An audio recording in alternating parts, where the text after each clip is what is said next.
Fox News decided to have a debate about Walmart, and I want you to listen to just how Steve Doocy set up this debate. So just to give you a little bit more backstory on it real quick, they're talking about a law that was passed in D.C. that said that Walmart has to pay a living wage, which is $12.50, and they have another alternative, which I'll get to in a second. So let's listen and then we'll break it down.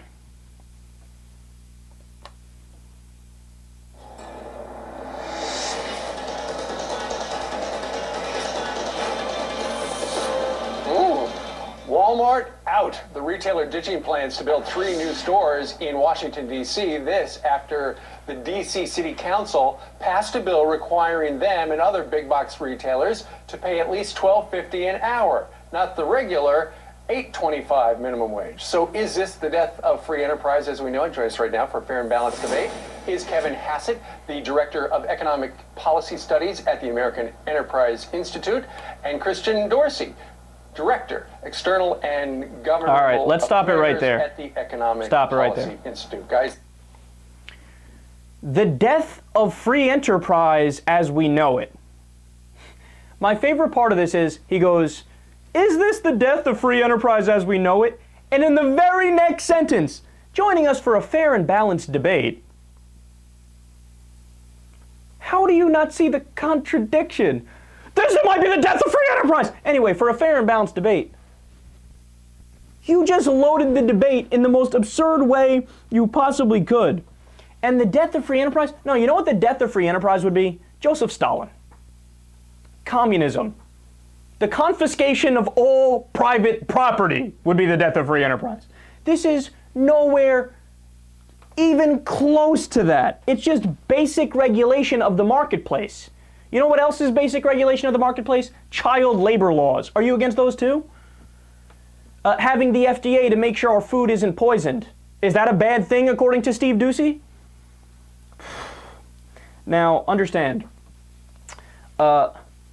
He's saying it might be the death of free enterprise because Walmart has to pay a living wage.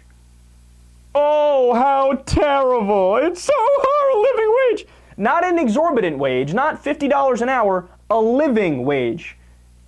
He's literally arguing that they shouldn't have to pay a living wage. They should be able to pay people less than what they could live on. That's like arguing for indentured servitude. But okay, furthermore, you know why that law was passed? It's not just, hey, you guys have to pay $12.50 and that's it. They gave Walmart a choice. They said, you either have to pay $12.50, and again, this was in Washington, D.C., you either have to pay $12.50 an hour or allow collective bargaining, allow unions. Now, it already is law that Walmart is not allowed to discourage union activity. No business is allowed to discourage union activity, but they do it anyway. So this is D.C., in essence, enforcing a law that's already law, right? Now, you're telling me Walmart cannot afford $12.50 an hour. Now, I already know some of the responses from conservatives. They say, well, look, now Walmart's come out and said we're not going to build 3 more stores in the D.C. area, so that's what you get, right? But, dude, that's not an argument against not having the law. If anything, that's an argument for having this law nationally. So they'd have to make a decision whether they want to leave all of the United States, which is too big of a market, and they'd never do it.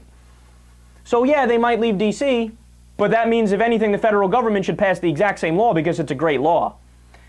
And of course Walmart can afford $12.50. 2 things. Number one, they've studied it, and they could even keep the exact same profit margin they have now if they just raise the cost of their goods a couple pennies.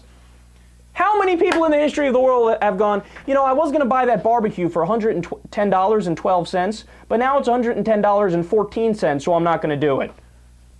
Nobody's done that ever, ever, ever, ever. And number 2, Walmart gets a tremendous amount of subsidies from the federal government. So why should my tax dollars line the pockets of rich executives while the executive doesn't even pay his workers a living wage? No, no, no, no, no, no, no. See, since we fund so much of Walmart, we should have a say in how Walmart is run. And yes, pay him a living wage or allow collective bargaining, or shut the fuck up.